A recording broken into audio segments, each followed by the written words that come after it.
दोस्तों जय हिंद। मैं हूं रवि शुक्ला और आप मेरे साथ देख रहे हैं the new Bharat. The new Bharat की तरफ से हम एक बार फिर से आप सभी का स्वागत करते हैं और उम्मीद करते हैं आप सभी जहां हैं स्वस्थ हैं, मस्त हैं और व्यस्त हैं। आज शनिवार और शनिवार की शाम हम लेकर आते हैं टीएनबी किताब शनिवार की प्रोफेसर जितेंद्र श्रीवास्तव जी के साथ, जहां बात होती है किसी एक चयनित पुस्तक पर, उस पुस्तक पर, उस कहानी पर, उस कविता पर जो आपको जिंदगी से जोड़ती है, जो फलसफों से भरी, जो कहानी, किस्सों, यात्रा वृत्तांत आदि से भरी आप तक साहित्य की चेतना की अलग जगाती है। तो आइए आज किस पुस्तक का चयन आदरणीय प्रोफेसर जितेंद्र श्रीवास्तव जी ने किया है, उनसे रूबरू होते हैं और जानते हैं। सर, द न्यू भारत के इस खास कार्यक्रम टीएनबी किताब शनिवार की प्रोफेसर जितेंद्र श्रीवास्तव जी के साथ में आपका स्वागत है। धन्यवाद रवि जी। और स्वागत के साथ हमारे तमाम दर्शकों का स्वागत जो इस वक्त हमारे साथ में जुड़े हैं और जो बाद में इस कार्यक्रम का आनंद लेंगे, और साथ में जो इस कार्यक्रम को साझा कर, शेयर कर अधिक लोगों तक पहुंचाना चाहते हैं, वे फेसबुक या यूट्यूब के माध्यम से इसे साहित्य प्रेमियों तक पहुंचा सकते हैं। पहुंचा आज सकते हैं। आज की शाम बात होगी एक ऐसे अनोखे शीर्षक के साथ, जिस शीर्षक जिस शीर्षक द्वारा आप न सिर्फ आकर्षित होंगे उसे पढ़ने के लिए, उस तक पहुंचने के लिए आपका मन, आपका हृदय, आपकी साहित्यिक चेतना आपको बहुत करीब लेकर के आने की कोशिश करेगी। और वो आज का जो शीर्षक है, वह शीर्षक है हमारी आज की इस किताब का, जिसका नाम है, सर, आज की इस सोलो किताब का नाम जो सोलो सखी, ट्रिप पर जाती सोलो सखी। ट्रिप पर जाती सखी। और सोलो ट्रिप पर जाती सखी स्वाति शर्मा जी ने लिखी है। साथ साथ इस किताब के भीतर वह बातें, वह फलसफे, वह किस्से जो आप एक अपने महिला साथी के साथ, जो आप हमेशा एक अपनी दोस्त के साथ कई बार महसूस कर चुके हैं। इसमें इसकी कुछ पंक्तियों में स्वाति जी लिखती हैं कि डरना, खूब डरना, साहस में कोई यश नहीं, धरती के ओर छोर सब नाप डालना, सब करना, मेरी सोलो ट्रिप पर जाती सखी, पर अकेले जाने और अकेले रहने का फर्क खुद ही करना। अकेले जाने और अकेले रहने का फर्क, ये हमें समझाने का, ये काव्यात्मक रूप में आप तक संदेश पहुंचाने का काम स्वाति जी ने इस पूरे संग्रह के माध्यम से किया है। राजधानी दिल्ली में जन्मी, पली बढ़ी और अंग्रेजी, जर्मन, फारसी तथा हिंदी उर्दू में लिखने वाली स्वाति मूलतः हिंदी की कवित्री है। इन सभी भाषाओं में हिंदी अंग्रेजी अनुवाद करने वाली स्वाति जी ने कुछ समय साउथ एशिया बीट पर पत्रकारिता भी की है। अमेरिका जाकर के फ्लोरिडा में नासा से संबंधित कंपनी में प्रबंधन का काम भी किया है। लेकिन कहते हैं जहां सृजनात्मकता होती है, वह आपको अपनी ओर आकर्षित कर ही लेती है। सृजनात्मक लेखन ज्यादातर हिंदी में करती आई हैं। कविता के अलावा स्वाति जी निबंध और समीक्षा भी लिखती हैं। स्वाति जी का यह पहला कविता संग्रह सोलो ट्रिप पर जाती सखी न सिर्फ आकर्षक शीर्षक, इसकी कविताएं भी जब सर से आप सुनेंगे इसकी समीक्षा तो आपको आकर्षित करेंगी। युवा सृजन शिखर सम्मान से आप सम्मानित हैं और वर्तमान में दिल्ली में कम्युनिकेशंस मैनेजर के रूप में आप कार्यरत हैं। देश के कई भिन्न पत्र पत्रिकाओं में आपका नियमित लेखन रहता है। तो बिना किसी अन्य भूमिका के सीधे जुड़ते हैं आदरणीय सर के साथ। सर, स्वागत। धन, धन्यवाद रवि जी। और जैसा कि अभी आपने कहा कि आज हम लोग स्वाति शर्मा की जो किताब है सोलो ट्रिप पर जाती सखी, उस पर चर्चा करेंगे, जो कि मूलतः जो कि एक कविता संग्रह है। आपने इनकी जो शीर्षक कविता है उसकी कुछ पंक्तियां भी उद्धृत की, और एक तरह से कहें तो जो शीर्षक कविता का प्राण तत्व है वो उन पंक्तियों में निहित है जिसे आपने सामने रखा है। जब मैं इस संग्रह को पढ़ रहा था, सबसे पहले तो मैं इस संग्रह के लिए इस युवा कवित्री को युवा कवि को बधाई देता हूँ, युवा कवि को बधाई देता हूँ और बहुत अच्छी कविताएँ हैं इस संग्रह की, मुझे अच्छी लगी इसीलिए अभी कुछ दिन पहले ही ये संग्रह मेरे हाथ आया और मैंने ये निश्चय किया कि मुझे अ, इसका ज़िक्र करना चाहिए, इसकी चर्चा करनी चाहिए ताकि व्यापक पाठक समुदाय तक इस संग्रह की कविताएँ पहुँच सकें, लोग इस संग्रह तक पहुँच सकें और इस संग्रह को पढ़ें। ये संग्रह स्वाति शर्मा का जो संग्रह है सबसे पहले तो यह कि यह बताता है कि यह एक बहुपठित कवि का संग्रह है। एक ऐसे कवि का संग्रह है, एक ऐसे स्त्री कवि का संग्रह है जो सिर्फ़ किसी रोमान में कविताएँ नहीं लिख रही हैं, बल्कि उन्हें दुनिया जहान की बहुत सारी खबरें हैं जो अपने समय की बहुत सारी अंतर्दृष्टियाँ हैं उनका भी इनको पता है, जो ज्ञान-विज्ञान के अनुशासन हैं, उनमें भी उनकी भी खबर है उन तक पहुँच भी है इनकी, तो बहुत अच्छा लगता है।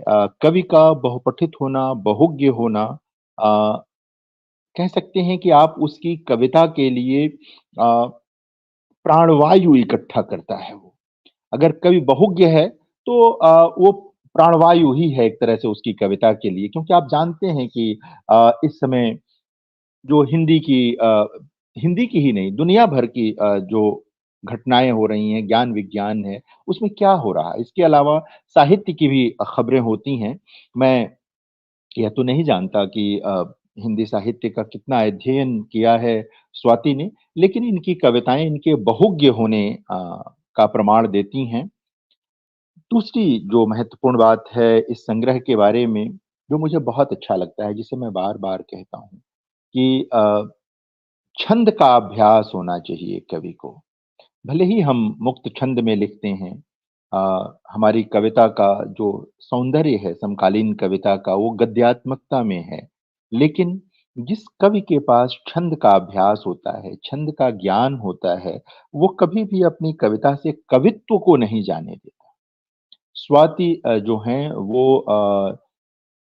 ना सिर्फ़ छंद का अभ्यास है उन्हें बल्कि वो छंद में लिखती भी हैं, गज़लें भी लिखती हैं जैसा कि मुझे उनकी भूमिका से पता चला। मैंने उनकी गज़लें नहीं पढ़ी हैं इसलिए उन पर कोई टिप्पणी नहीं करूँगा लेकिन इस संग्रह के भीतर जो छंद के कुछ प्रयोग हैं, वो बहुत आकृष्ट करने वाले हैं। मैं बाद में उनका ज़िक्र करूँगा ले जाऊँगा।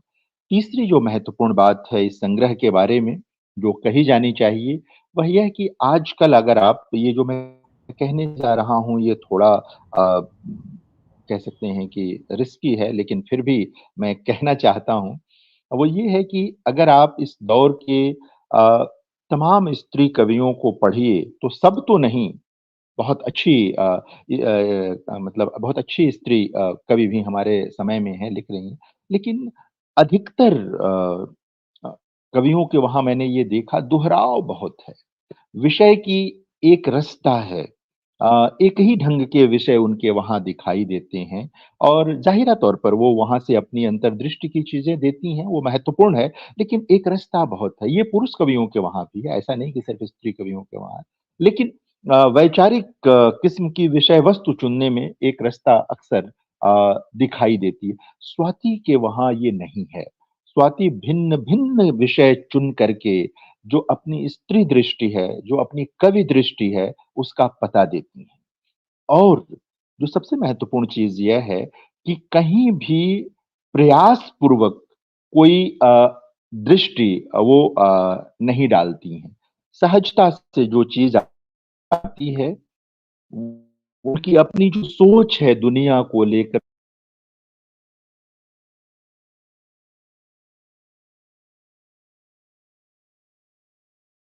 लिंक टूट गया क्या? लिंक टूट गया था शायद। तो मैं ये कह रहा था कि बहुत सहजता के साथ विषय वस्तु के साथ जो दृष्टि आती है वो उसको सामने रखती हैं स्वाति। वो उसमें स्त्री दृष्टि भी है और एक व्यापक जीवन दृष्टि है। ऐसा नहीं कि वो सिर्फ़ स्त्रियों के बारे में बात करती हैं, वो पुरुषों के बारे में भी बात करती हैं। पितृसत्ता शीर्षक कविता ही है, "सोलो ट्रिप पर जाती सखी", यह शीर्षक ही पितृसत्ता का प्रत्याख्यान है। ये क्रिटिक है पैट्रियार्की का पूरी तरह से, ये शीर्षक ही, और शोर नहीं करता, और कितना सुंदर लगता है, कितना काव्यात्मक लगता है, और वैचारिकता से भरपूर है, विचारों से भरपूर है। तो यह एक और महत्वपूर्ण चीज मुझे यहाँ पर लगी। जब मैं छंद की बात कर रहा था, तो यह भी कि कई बार छंद में लिखते हुए या छंद अ,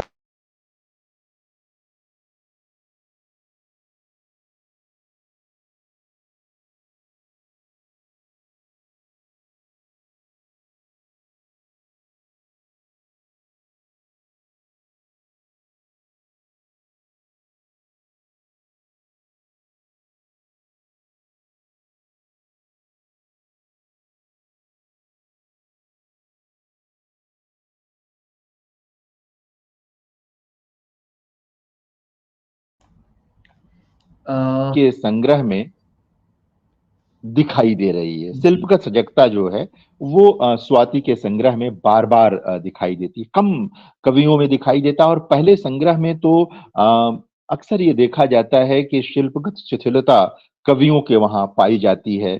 एक अनगढ़पन पाया जाता है। मैंने देखा कि कहीं-कहीं कुछ पढ़ते हुए कई लोगों ने इन्हें अनगढ़ कह दिया, लेकिन मैं अपने काव्य विवेक से कह सकता हूँ कि ये अनगढ़ कविताएँ नहीं हैं। इन कविताओं के साथ कवि ने पर्याप्त परिश्रम किया है। परिश्रम जब मैं कह रहा हूँ तो ये नहीं कि ज़बरन लिखा, परिश्रम का मतलब ये है कि इसके नोक पलक को ठीक किया है, स्फीति नहीं आने दी है, अ, अनावश्यक विस्तार नहीं आने दिया है, ये बहुत अच्छी चीज़ होती है। कविता का गद्य मैं बार-बार दोहराता हूँ, आपके इस कार्यक्रम में भी दर्जनों बार कह चुका हूँ कि कविता का गद्य वही नहीं होता है जो कहानी का गद्य होता है। वही नहीं होता है जो एक राजनीतिक पम्फलेट का गद्य होता है या जो निबंध का। कविता का गद्य अंततः कवित्व के साथ ही संभव हो सकता है।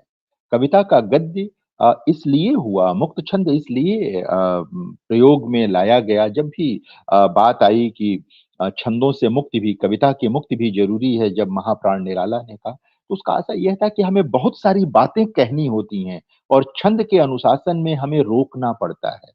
हमें अगर गज़ल कह रहे हैं, तो हमें बहर का ध्यान रखना पड़ता है, उसका जो छंदानुशासन है, उसका ध्यान रखना पड़ता है कि हम उसको हम फेलुन में अगर गज़ल लिख रहे हैं, तो हम फेलुन, फेलुन, फेलुन कितनी दूर ले जाएँगे? हमको कहीं न कहीं उसके ढंग से अपनी चीज़ें रखनी पड़ती हैं। है ना? फ़ैलातून में लिख रहे हैं या जिस भी, मैंने सिर्फ़ नाम लिए कुछ।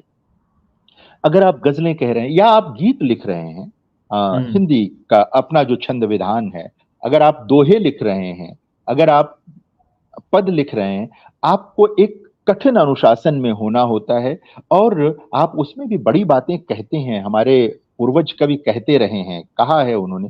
लेकिन एक कई बार अपने को रोकना पड़ता है, कुछ चीज़ें हमें एडिट करनी पड़ती हैं। मुक्त छंद हमें इसका स्पेस देता है, लेकिन यह समझना ज़रूरी है कि मुक्त छंद का जो स्पेस है, वो आपको अराजक होने से रोकता है।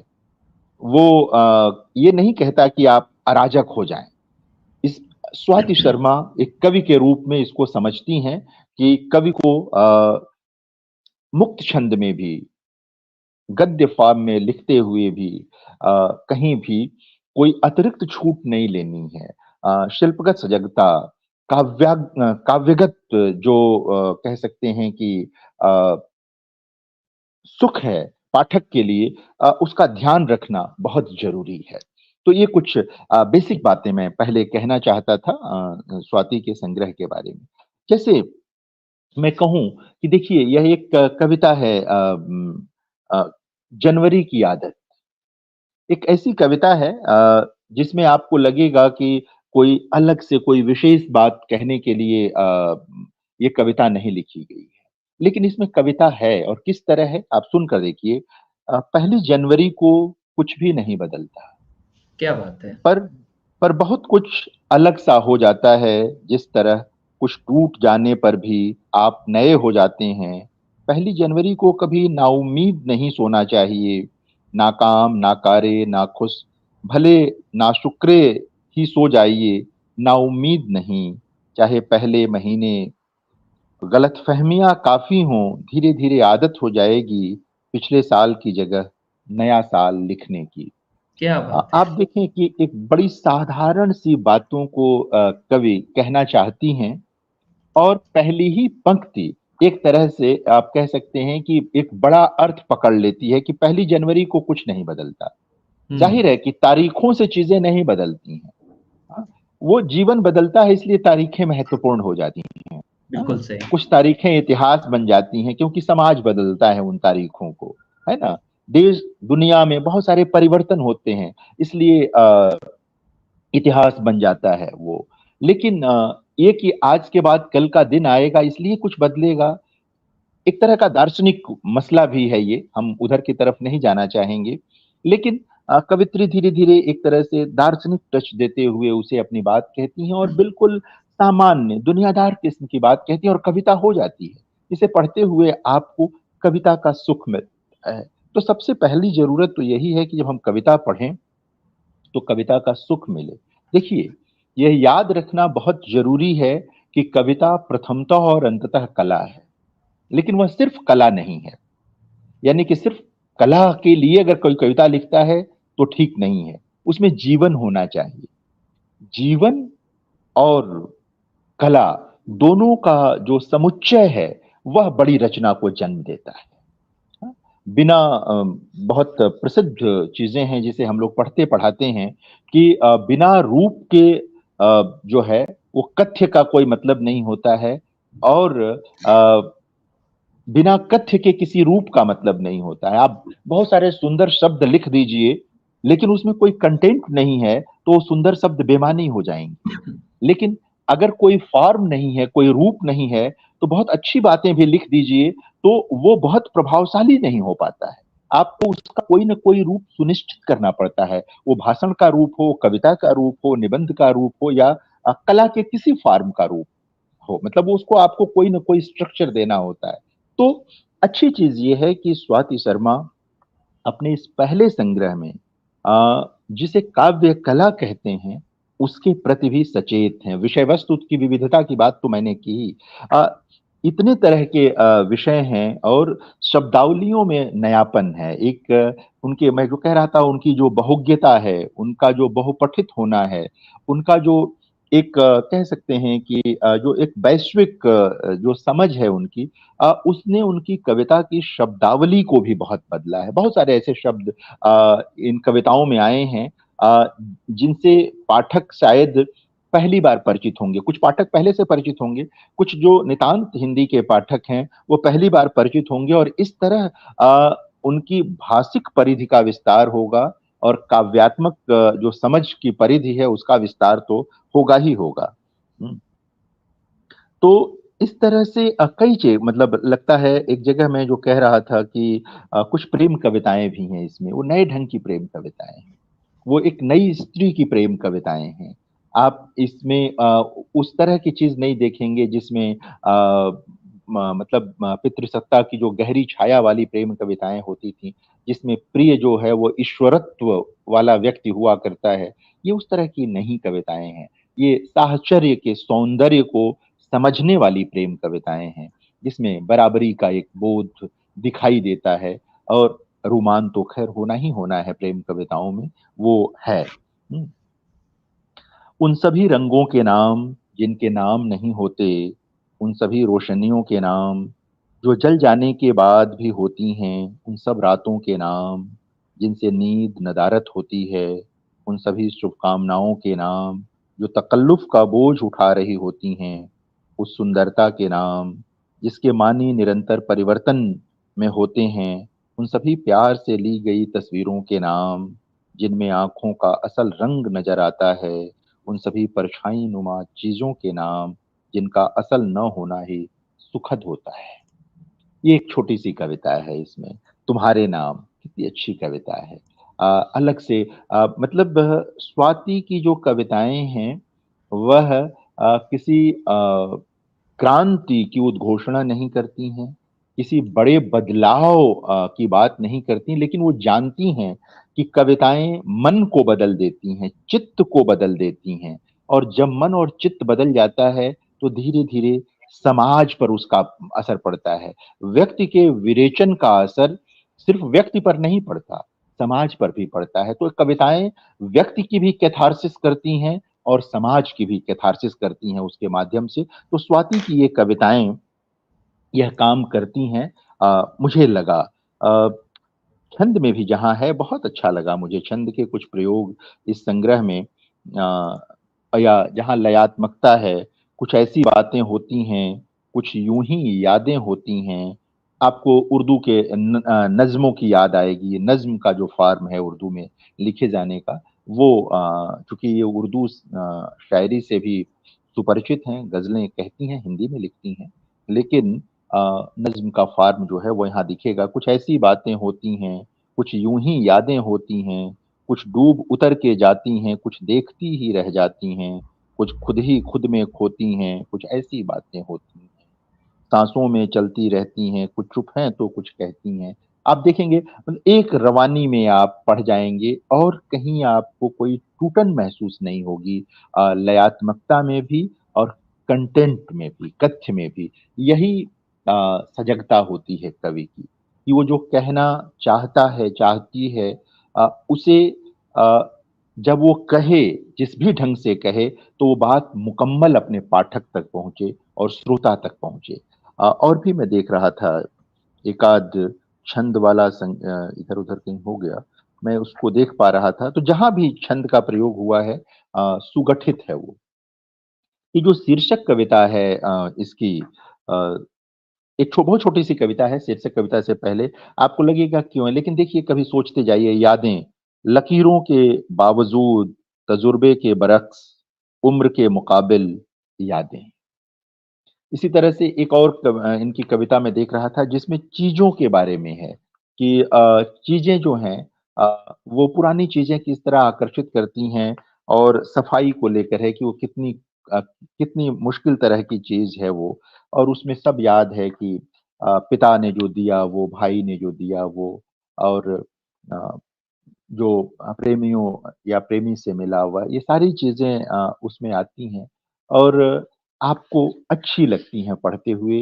हालाँकि कई बार हम जीवन में अलग-अलग दर्शन की बात भी करते हैं कि जितना कम सामान रहेगा, सफ़र उतना आसान रहेगा वाला मामला भी है।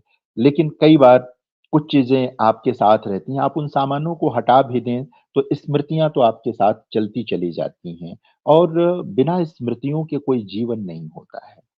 वो बहुत अभागा व्यक्ति होता है जिसके पास कोई स्मृति नहीं होती। वो अभागा समाज होता है जिसकी अपनी कोई स्मृति नहीं होती। तो कवि तो स्मृतियों के बिना रह ही नहीं सकता। वह कवि जो सिर्फ़ वर्तमान से कविता बनाता है, उसकी कविता उसी वर्तमान के साथ खत्म हो जाती है। तो अतीत, वर्तमान और भविष्य तीनों का सघन रसायन जहाँ होता है, जिस कवि के पास होता है, उसकी कविताएँ कालजीवी भी होती हैं और कालजयी भी होती हैं। अपने समय में भी प्रासंगिक होती हैं और आने वाले समयों में भी प्रासंगिक होती हैं। अ, ये स्वाति जानती हैं एक कवि के रूप में, और ये उनकी जो समझदारी है, वो इन्हें एक महत्वपूर्ण कवि के रूप में इस पहले संग्रह से ही स्थापित करती है। मुझे ये कविताएँ पढ़कर लगा कि यह किसी बिल्कुल नवांकुर कवि की कविताएँ नहीं हैं, नौसिखुआ कवि की कविताएँ नहीं हैं।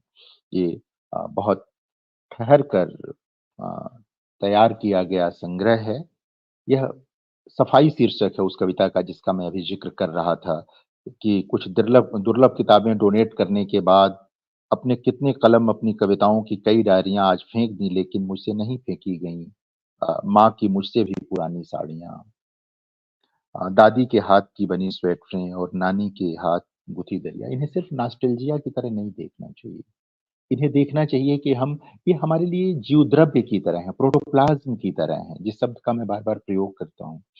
जीवन, वही मैं कह रहा था, सिर्फ़ वर्तमान से नहीं, बहुत सारी ऐसी चीज़ें हैं, अदृश्य धागे हैं, अदृश्य डोरें हैं, जो हमें बाँधे रहती हैं, और कवि को तो विशेष तौर पर।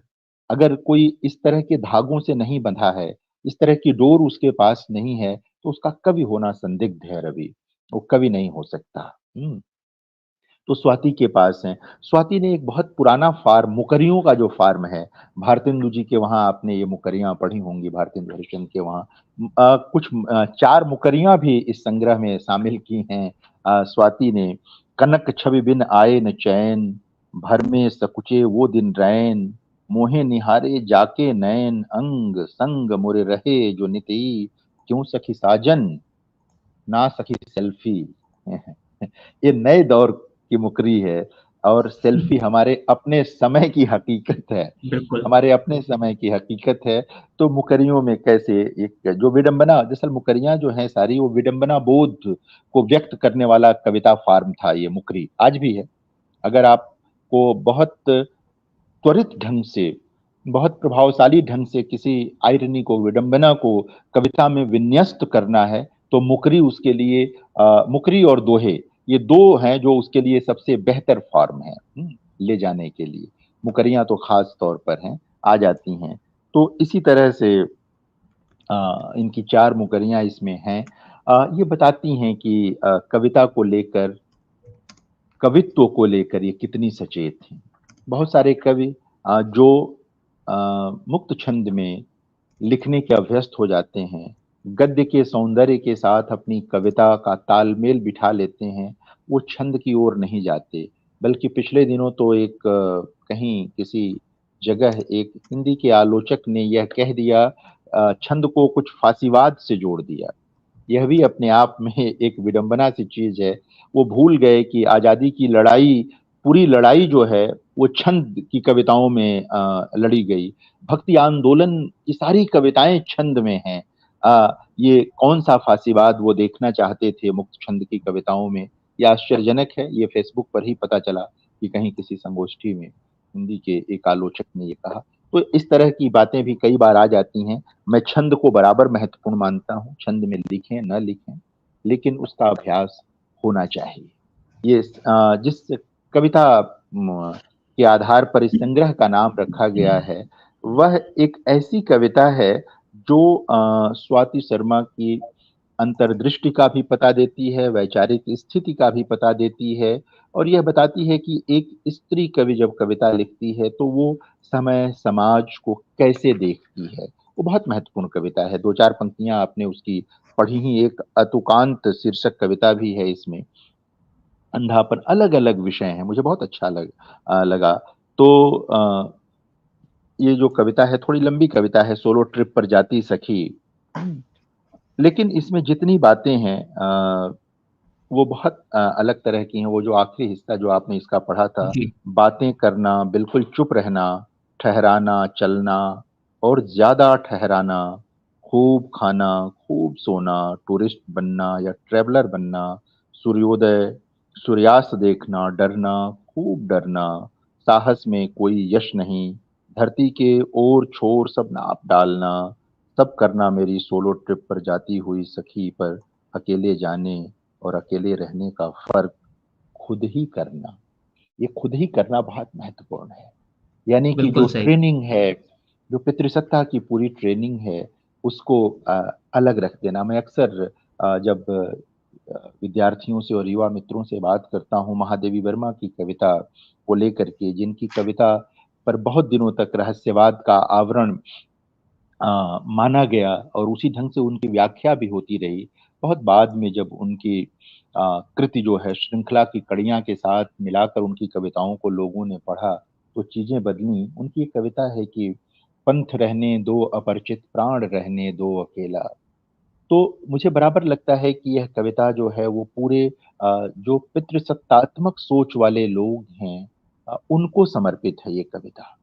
चाहे वो स्त्री हो या पुरुष, जिनके भीतर रक्त मज्जा की तरह पितृसत्ता घुसी हुई है, ये उनको संबोधित पंक्ति है कि पंथ रहने दो पंथ रहने दो अपरिचित, प्राण रहने दो अकेला। अब तुम्हारे मार्गदर्शन की जरूरत नहीं है हमें। ये पंथ जो अपरिचित है, जिसके बारे में तुम सोचते हो कि तुम नहीं रहोगे तो हम कुछ सीख नहीं पाएंगी, हमें नहीं जरूरत है, हम खुद अपना मार्ग बना लेंगी। प्राण रहने दो अकेला, इसमें अब तुम्हारी उपस्थिति की जरूरत उस तरह नहीं है जैसे तुम चाहते हो, या जैसे कि एक सामाजिक ढंग से एक आरोपित रहा है वो। तो मैं महादेवी जी की कविता की व्याख्या इस ढंग से करता हूँ, देखता हूँ, और मुझे सोलो ट्रिप पर जाती सखी की अंतिम पंक्तियों तक पहुँचकर मुझे लगा कि ये महादेवी वर्मा से लेकर स्वाति शर्मा तक, हुँ, एक काव्यात्मक तुक भी बैठता है, महादेवी वर्मा से स्वाति शर्मा तक।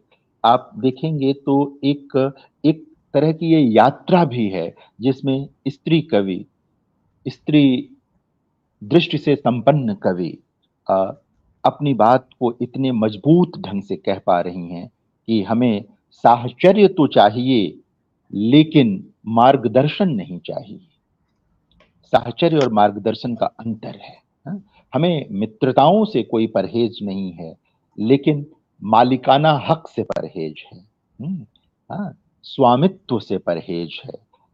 ये तमाम तरह की बातें स्वाति की कई कविताओं में अलग अलग ढंग से आई हैं, बहुत प्रभावशाली ढंग से आई हैं, और मुझे लगता है कि एक कवि के पहले संग्रह में अगर इतनी चीजें हैं, इतनी विशेषताएं हैं, तो उसकी प्रशंसा की जानी चाहिए, और ये माना जाना चाहिए कि उसने अपने पहले संग्रह से अपनी भाषा को, हिंदी भाषा को जो शक्ति दी है, भविष्य में अपनी और कविताओं से, अपने आने वाले संग्रहों से इसे और मजबूती प्रदान करेंगी, और कवि के रूप में उनका यश और अधिक बढ़ेगा।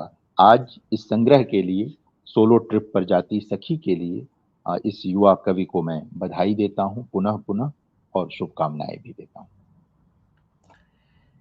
बहुत धन्यवाद सर। सोलो ट्रिप पर जाती सखी स्वाति शर्मा जी की पहली कविता संग्रह, जिसका जिक्र अभी-अभी आदरणीय प्रोफेसर जितेंद्र श्रीवास्तव जी कर रहे थे, जिसमें सर ने भिन्न प्रकार की टिप्पणियों से स्वाति जी की पीठ थपथपाई है, स्वाति जी को इस पूरे कविता संग्रह के लिए भरपूर बधाइयाँ दी है। महादेवी वर्मा से लेकर स्वाति शर्मा तक सर ने ऐसा ज़िक्र करके, उल्लेख करके स्वाति शर्मा जी को और उनके इस कविता संग्रह को एक नयापन दिया है।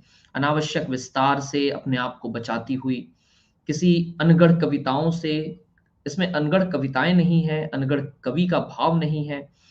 कवि के रूप में वे समझती हैं कि गद्य को लिखने का तरीका क्या है, गद्य की अपनी सीमा को जानती हैं, उसका ध्यान रखती हैं। कविता का सुख मिले या ना मिले, कविता सिर्फ कला नहीं है, इसमें जीवन है।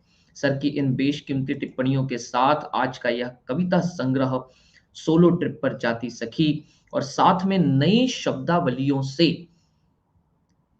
यह कविता संग्रह आपको नए शब्द भी देगी, नए ढंग की प्रेम कविताएं, कविताएं मन और चित्त को बदलने का कार्य करती हैं, यदि उन्हें सही तरीके से परोसा जाए, प्रस्तुत किया जाए। ये वो बेशकीमती टिप्पणियां जो आदरणीय सर ने आज के इस कविता संग्रह सोलो ट्रिप पर जाती सखी के लिए स्वाति शर्मा जी के लिए प्रस्तुत की। सर, इस किताब पर, इस कविता संग्रह पर आपने जो अपनी टिप्पणियां दी, उस टिप्पणियों के साथ मैं स्वाति जी की तरफ से यकीनन यह उम्मीद करता हूं कि उन्हें आज का यह कार्यक्रम पसंद आएगा। इस कार्यक्रम की अपनी कविताओं को जो अलग-अलग नए-नए विषय इसके भीतर हैं और नया प्रेम का ज़िक्र जैसा आपने किया, वह सब कुछ दर्शकों को, पाठकों को इस संग्रह तक जोड़ने का कार्य करेगा। और इसी कविता संग्रह की, सच कविता की कुछ कुछ एक पंक्तियाँ मेरे सामने हैं कि प्रेम और भक्ति अपना भेष बदलकर सड़क पर घूम रहे हैं। प्रथाओं और गाथाओं की चक्रनेमी धुरी से उतर गई है। अभिव्यक्ति को हाशिए के सघन जंगल में छोड़ दिया गया है। ऐसे में अगर लिखना चाहते हो कवि, तो सुंदर न लिखो, ऐसे में सच लिखो। सच को लिखने के लिए स्वाति शर्मा जी सभी को प्रेरित करती हैं। स्वाति शर्मा जी की टिप्पणी है, गहन समीक्षा के लिए बहुत शुक्रिया। परमजीत कुमार जी लिख रहे हैं, बहुत बढ़िया। सुनील कुमार पाठक जी और हर्ष सिंह जी, विनीता सिंह जी, हर बार की तरह ये सभी हमारे साथ में इस कार्यक्रम के लिए जुड़े रहे। मैं इस कार्यक्रम की जानिब आप सभी का शुक्रिया अदा करते हुए विशेष आभार प्रकट करता हूं आदरणीय जितेंद्र जी का, जो अपना कीमती समय निकाल करके इस कार्यक्रम के लिए किताब चयन कर इस कार्यक्रम को सजोने का, इस कार्यक्रम को प्रस्तुत करने का काम करते हैं। सर बहुत शुक्रिया, और इसी के साथ आज के इस कार्यक्रम को विराम देते हैं। धन्यवाद। जय हिंद। जय हिंद।